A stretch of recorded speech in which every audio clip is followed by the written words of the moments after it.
respeto sa tanan, mga kaigsunan, ato mga membro sa dayong, among respeto alang sa mga parente. Ako si Pastor Toyor Andino, graduate sa akong theology sa Mountain View College. Una, nag-serve ko din sa Tibok Bukidnon as Central Mindanao Mission Evangelist. Ang among office na sa Mailag, katong taas nga building sa mga pastors. Pero matod pa nga kining kamatayon mga kaigsunan,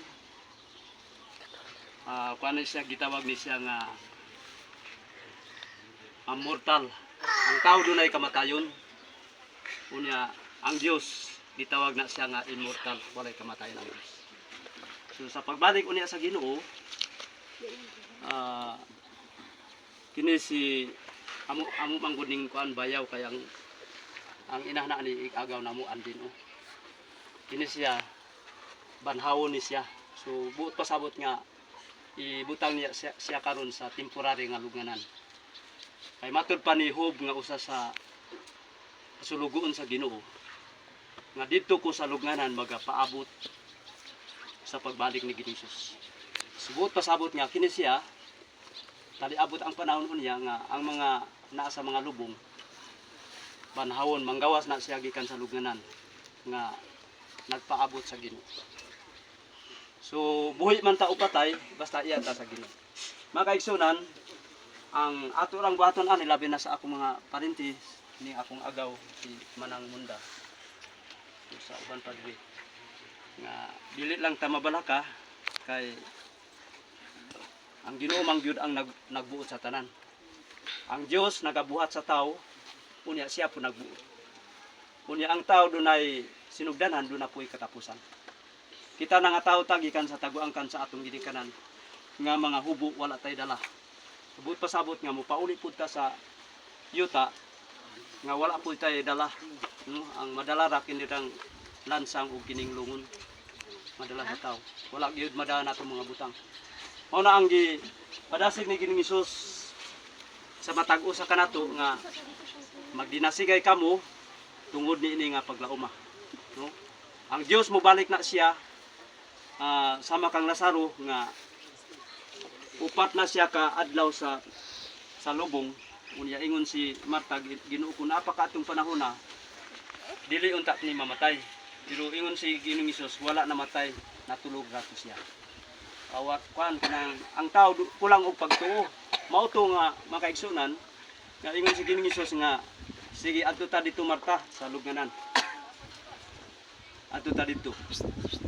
Unya sa wala pa sila miabot sa lugnanan. Miampo si Ginoong Hesus sa amahan sa langit nga ipakita ang imong gahom kay kining mga tao dunay pagduwa-duwa, dili na sila mutuo.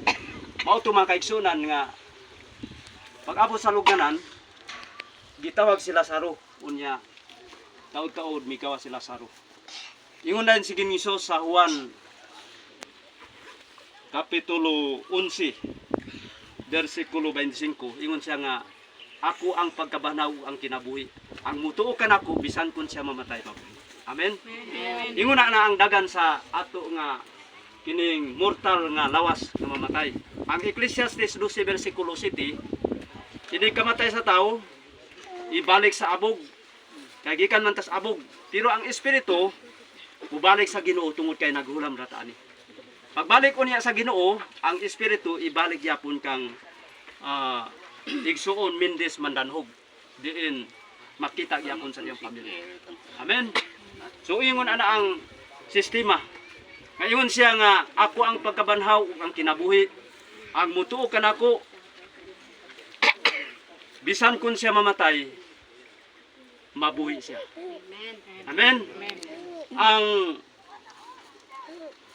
naunang Tesalonica 4 versikulo 17 ug 18 ingon dito nga ug madungog ko ang tingog gikan sa Dios ug ang mga arkang ang mga manulunda ug kadtong nangamatay di kang Kristo unahon pagbanhaw.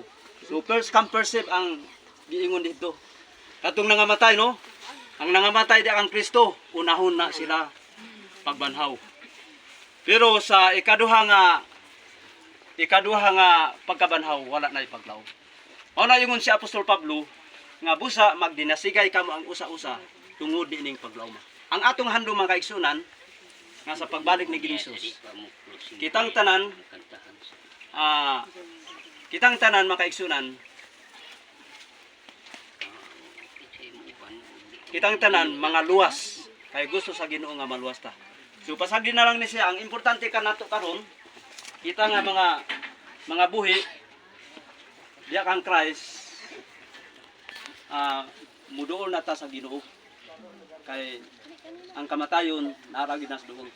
No, normal gid ang kamatayon. So igo ra gyud ta diri ning kalibutan na mga istanghero. We are stranger in this world. Kanang mga istanghero ra gyud ta ning kalibutan. Mao na nga hatong handom apong mga parente, mga pagumangkon, mga apo, mga higala sa palibot nga nag-aalalay niini sa mga higalang mga dayong usa ra gyud ta nga gihimo sa Ginoo. Amen. Bisan pa man kun nagkalain-lain ang grupo pero sama sa kahoy nga usa ang punuan, nagsanga na siya, usa lang tumoy ang padulungan sa tao. Ginoo ra gyud. Amen.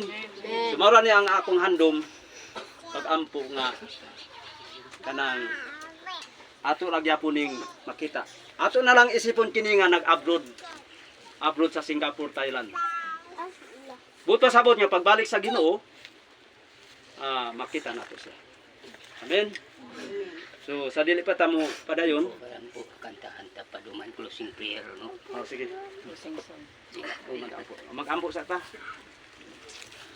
Og dalaygon nining taknaa niya si Igsuon Mindis Mandanhog nga among ipahaluna diya sa temporary nga lugnanan tungod kay sa pagpadayag nimo unya o Dios imo kining pukawon ubanhawon diha sa mahimayaon niya tuno. Busa panalangin ni siya uban kanamo nga kami nga imong mga alagad dili kami mawad-an sa paglaom tungod kay ikaw man ang pagkabanhaw ug ang kinabuhi. Ang mutuo kanimo bisan kun mamatay mabuhi. Unya katong nangamatay nga nagtuo kang Christ unahon pagbanhaw. Busa salamat sa imong alagad nga nagpainundong kanamo nga magdinasigay kamo tungod dining paglaom. Among handom o Dios nga sa imong pagpadayag dili lamang nga kini siya kundi dili kaming tanan. Kami nga mga buhi nga imong maabtan. Dili nami mo agi sa kamatayon. Kay kining lawas nga madunuton ilisan sa lawas nga di na madunot ug musugat kanimo. Yan ang kahanginan ug muadto sa langit. Kining tanan Ginoo among handom ug lauman madawat. Ang amo ani Ginoo mao lamang ang paglig-on sa among pagpangalagad nga labing duol kanimo. In the name of Jesus Christ, amen. Nahuman naman ho. So sa dili pa ni siya sulod mauna ni ang katapusan niya. So sa dili pa kumuhatag og mensahe sa awit no. Agi og pagdalit sa kitang tanan labi na sa akong magulang. Ako mao ni akong magulang. Kamanghuran ko tulo rami magsuon, ako na lang karon ang nahibilin. Busa ako siyang halaran og kanta samtang siya kay maumang kini ang katapusan no. So ang uluhan sa akong mensahe sa awit na kalipay inig katapos. O kalipay inig katapos sa buluhaton sayuta sa pagdala sa tinubos ngadto sa bagong yuta. Kalipay di na madugay, kalipay way pagkamatay, kay ang adlaw aduna nga managtigong kita. Katamisa atong awiton, pagpasalamat kaniya. Ang kapitan dadaygon sa bagong yuta. Kalipay di na malugay, kalipay way pagkamatay. Kaya nga daw adul na nga manag tigom kita. Nasulat ang kalipay lunlun sa puluyan ulawanon, nga giandam sa Ginoo dito sa bagong yuta.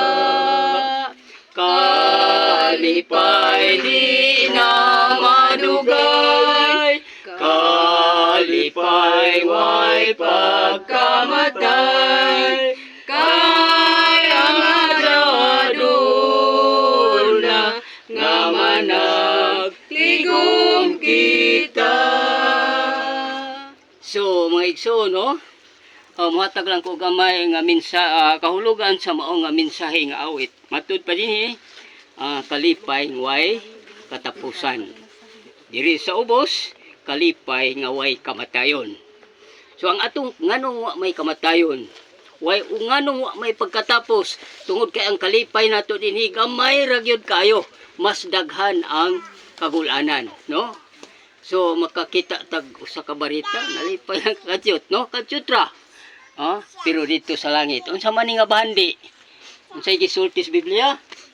Kay kini akong sulti bisag wa ko Biblia, Biblia. Pagtigom kamog bahandi dito sa langit. Nganuman, tungod kay diri ta magtigom daghan kawatan. Tangkob unsa diya mao na ang tambag sa atong labaw nga kagahom nga kitang tanan makaambit og sa atong pamauli atong mapalandong nga ang gingharian di sa langit, ang bahandi di sa langit dili niini yuta. So salamat og maayong udto. So katong mo tan-aw, so mutan-aw na mo kay katapusan naman ni nga ato nang sirhan. Tantang. Tantang na pa di ay.